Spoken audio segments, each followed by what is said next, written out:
Hi, this is Marlon. Welcome to my YouTube channel. Today's video is a special one.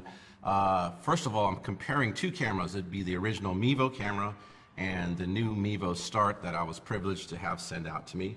And today's video is an interview with Jeff Wheeler.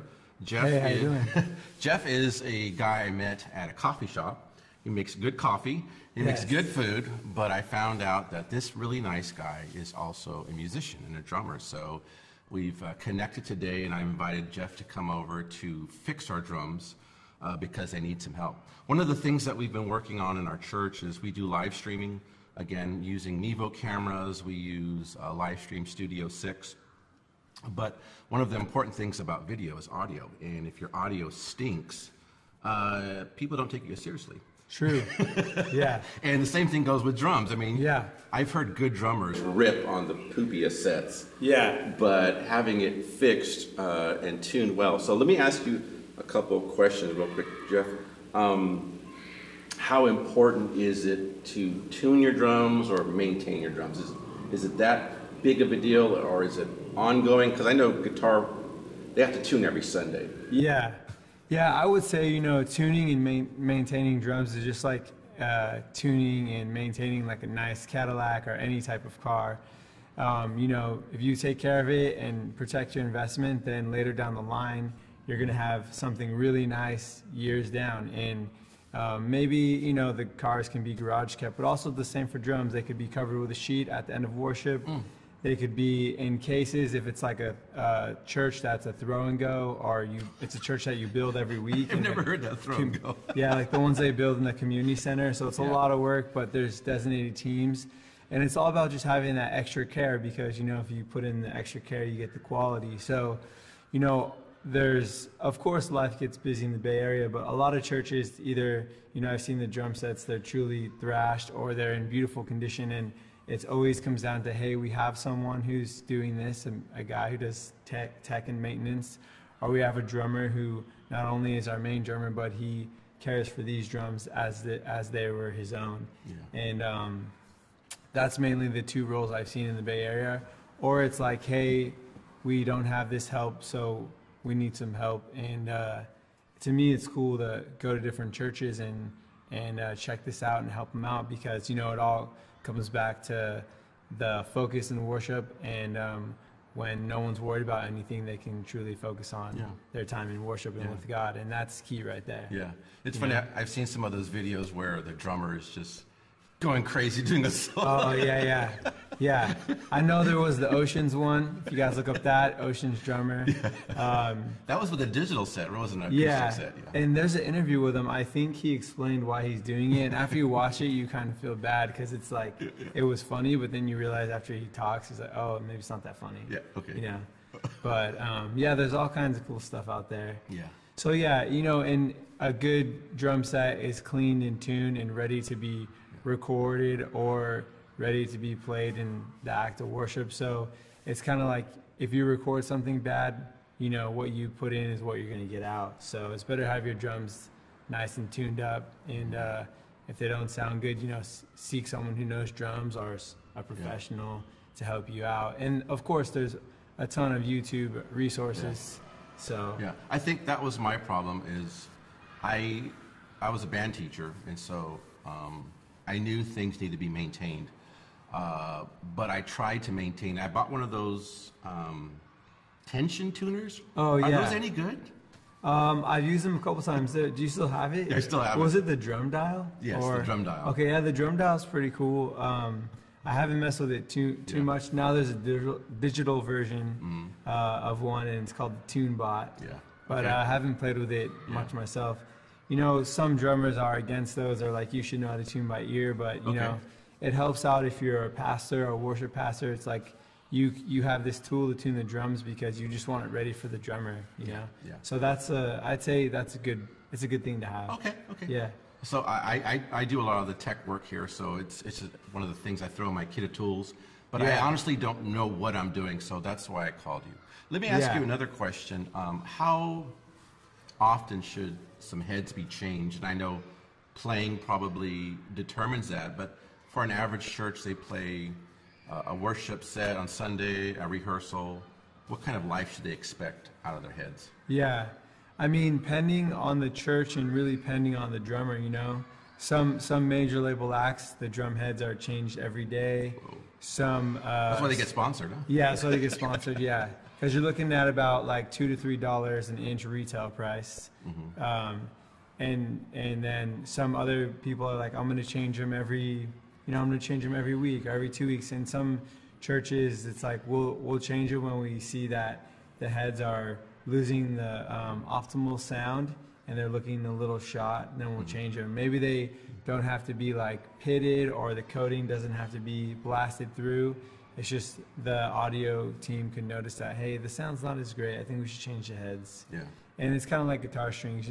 Guitar strings and drum heads, they kind of have the same lifeline in some senses, where is when the optimal sound starts to disintegrate, then they're ready for a change. Yeah. So I would say, yeah, it's a very variable, but I would, if I had to answer in one sentence, I would say check out your drum heads every 2 months and see how they're looking, if you're actively having a worship drummer play. Yeah, good. So let me ask you I have a couple pet peeves when I see church and drum settings. Yeah. So the first one would be, I'm not a big fan of the digital drums. Yeah, I think same. they're fun. Yeah. But I love the acoustic. What about those plexiglass cages? Any opinions about those? Yeah, so the plexiglass cages, Clear Sonic was the manufacturer on that, and for years, they made those and some other stuff that really solved a lot of solutions in church. But I think nowadays people don't want that. There's also a thing that I call the fishbowl. It's like a box that has like a panoramic view. Yeah. And those are cool. I actually played in one yesterday at another church, and they're comfortable, but it can get hot. But it helps the sound depending on the room. So it really depends on the room and the budget and all that. But the newest thing in the church game is a company by the name of Shai Baffles. Okay. And they have circular pieces of glass that controls the blast from the cymbal and some of the other overtones of the drums. And you can see them being used by huge acts and worships to, all kinds of groups and bands, and also the pop and country music scene. So they started off in the worship department, and now they've crossed over and they have clients from all styles of music. So that's those guys. Shai Baffles is, if you look them up, they're probably the newest in the church. And, if you go to a church and you see a cymbal stand with a round circular piece of clear kind of plexi looking glass, that's the Shai Baffles. Really? Yeah, so it looks cool. It goes on a cymbal stand. It's lightweight if you have to break it down, and it's portable if you have a church that you have to pack up. Yeah. So one of the solutions I saw at a church in San Bruno, it was a big room, a lot of carpeting, padding, so it wasn't a very active room. But we used those behind it, those like little mineral wool kind of baffles, I guess. Oh, yeah. They kind of more of a sound absorption, and they had them just high enough so you could just see the little drummer's head. Yeah. And it kind of kept the sound yeah. down. It went up, I'm not sure, but I kind of like it because it looks good. And my opinion is, a drummer needs to play to the room. Yeah, that's exactly said. Couldn't be said better. Yeah, a drummer's got to know control and dynamics and got to adjust to the room. Every church drummer should know control and dynamics. That's, lesson one in worship drumming, because you can't play the same volume you're going to play like in other music. Of course, there's worship songs that call for that, but you got to know the room. And like the room we're in, this is a more older traditional building, so I would say I'm just going to use like hot rods here. I'm not even going to use sticks unless I have to. And sticks can be used, but it's going to be a lot more live in the sound. So it may be a setting where you want to use a stick with a lot of control. Okay. I'm not ignoring you. I'm just switching. Oh, no setting. Yeah. We'll edit that part out. Just a couple more questions, Jeff. No, totally. If you're a Bay Area drummer, where are you located at? So I'm a Bay Area drummer. I reside on the coast, a couple minutes from here. And we're in Daly City, by the way. Oh, yeah. So I reside on the coastal side of the Bay Area, which would be considered like the Half Moon Bay Area or Pacific area. And from Daly City, that's about 21 minutes for me. And I kind of work at multiple churches. And the church I was at for the longest and got to see grow would be CPC Church. When they grew into the North Campus, was part of all that for a couple years. My roommate and I, another killer drummer, has moved to Idaho. And a lot of people moving to Idaho. Yeah. And then that church now is its own church called New North, which is another awesome church pastored by Rob Hall. So that's where I was the most. But now I'm kind of intertwined with a bunch of different churches, and there's kind of a crop of drummers that does this. But at the end of the day, you got to know that you got to have, a focus at some kind of church and a focus with God, because it's not just about playing at all these churches. There has to be some focus, or you're just going to feel like you're running circles. So if you're playing at a ton of churches, my advice would be that's awesome, but remember to have a time of focus. I agree. So, I think for me, growing up, I started playing keyboards, young age, 16 years old, playing worship, been playing the rest of my life. My situation that I had growing up, I guess maybe it was the small church environment. We didn't have very many musicians. And so I spread out into the keyboards. I had drum machines, sequencers. That's the way I did it back in the 80s and 90s. Band, that's the way. And but I enjoy playing with drummers. We haven't played yet. I'm going to ask him if we can play a song a little bit later. Let's do something. But I think one of the challenges of many churches is just finding musicians that are going to stay there, they're going to work. We're thankful we have a young guy that plays drums. Yeah, that's awesome. He plays every week? He plays every Sunday. All right, that's amazing. Yeah, he's our young adult leader. So, it's really a privilege to play. But I think there's something about being a good musician that encourages other musicians just to come along. I know one of the challenges I have is, people say I'm good, try to be humble. But one of the challenges that I have is that people know that I'm sort of good. They don't want to play with me because, I can't play to his level, I feel embarrassed. And I felt that way. I've played with some guys that are just beasts at reading notes. They're just doing it, and I'm like, let me hear it, we play it by ear. Any comment about, just kind of that dynamic of higher level, lower level, and coming together and maybe encouraging people to... So I would encourage people to play with good and bad musicians. So one church in particular that's in the Bay Area here, I won't name them, but it's not mine. No, another church in the peninsula. I normally play with musicians who, me and the worship leader are the only ones who are really players, quote unquote, and the rest of the band is more just doing it for fun or on the side, which is fine, you know. And so there's two ways a drummer could look at this. You could say, hey, I don't want to go in and play with those guys, like they can barely play. And the other side of the coin is, you know what, I'm going to play with these people because I'm going to adjust to them and help them become better. Because, when you hang out with heavier players, you'll start to get, sharp in that regard. And makes you want to practice. It makes you want to practice, makes you want to get to their level. And it's also, I think, inspiring for the other players who are like, I get to play with such a good musician today. I'm stoked. And, on the other, so that's one way to look at it in a positive manner. But some ways would be like, the black and white answer with some musicians, like, if those people are playing, like, don't schedule me. I've heard that from people because they don't want to be scheduled with people who can't play. And then, a real balanced response would be, in order to play on this worship team, there has to be an audition. And you need to pass the audition because our worship is at this level and we need to have auditions. Whether you're a professional musician or you're just going to volunteer, we got to have your musicality at this level. And some churches roll like that, and I respect that.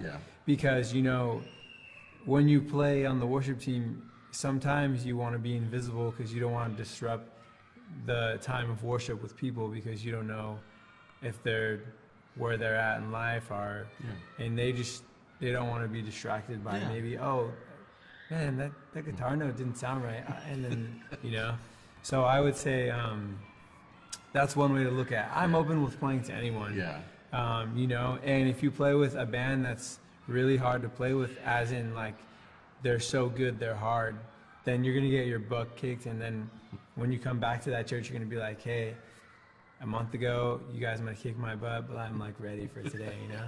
So there's a lot of positive to it. Yeah. And I try to tell drummers and worship leaders, like, try to look at, you know, an angle from where it's not negative. Yeah. You know? I think there's always room to, if somebody wants to play, to find something for them to do. They may not be, you know, like in band, you've got first chair, second chair. Yeah. I think for me, especially for me in a smaller church where, you know, we're sometimes begging people, hey, would you play? We don't care. We want you to, we're willing to grow with you. And I think a small church is a really good place to develop. Yeah. Not that you want to just develop and then go leave the church, but I really appreciate the smallness, the family environment where, you know, we know you're beginning and we're just happy you're here because we're happy to be together. And we're glad you're giving something. Yeah, I agree to that. You know, you're always going to start somewhere small in life, and you never want to forget that or forget those people who gave you that opportunity.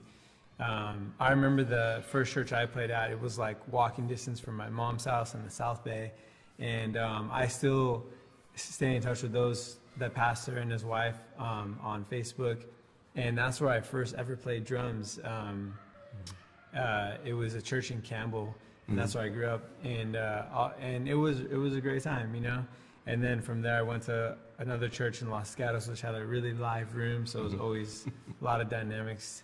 And it's cool, you know. And churches who are willing to grow with you, it's a great resource to have, you know. And if you're a musician who's like, I want to get better in the church, and, you know, study on YouTube, take some private music lessons, and ask your teacher to help you learn the songs of worship that you want to learn, or try to volunteer at a youth camp in the worship band, because then you're going to be playing twice a day. Oh, yeah. Yeah, so the worship at morning and usually like in the afternoon or evening, and that's great. I remember I did that one time with the church, and we played all the time.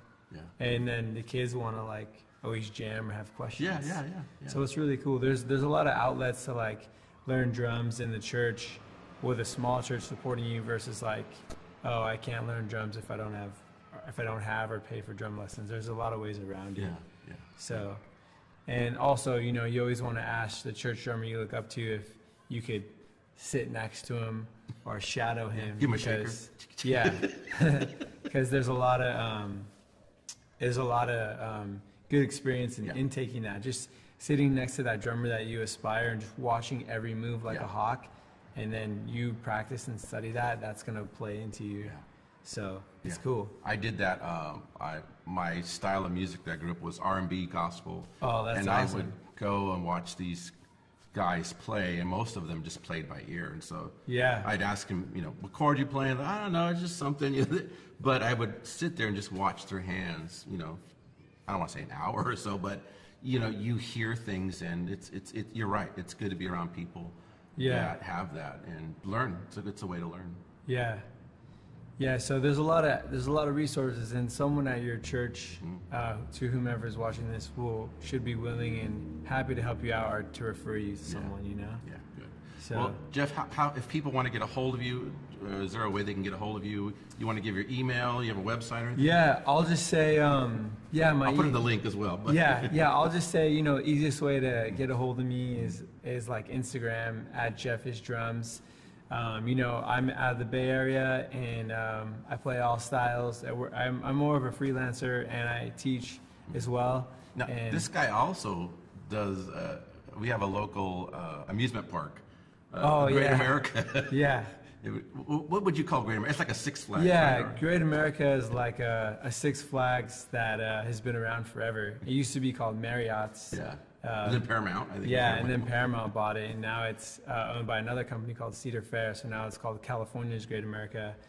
But a group I work with by the name of Street Drum Corps, they have 2 shows there a year that are seasonal, one being a zombie drumming show, which you just imagine, and that's what you're going to see, zombie drummers, the full makeup and costume, and then the other drumming show is 4 drummers drumming, and that's kind of like a toy soldier vibe. Just real happy-go-lucky drum show, and more simplistic than blood drums. Cool. But yeah, I would say like Instagram is the best way to get a hold of me, and I'm happy to come to churches and help out with the worship team, work on the drums. Maybe I'll get this guy to play with us. Yeah, I got to play here. I'll do some lessons.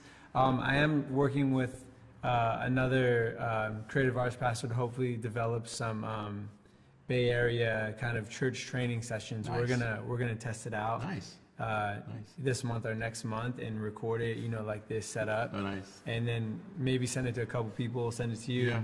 see what you think. Of course, there is spectacular videos. Like the first one that pops in my head is like the drum videos from Elevation Worship. Those are perfect. Yeah. They're slow. You could slow them down. You could watch it fast.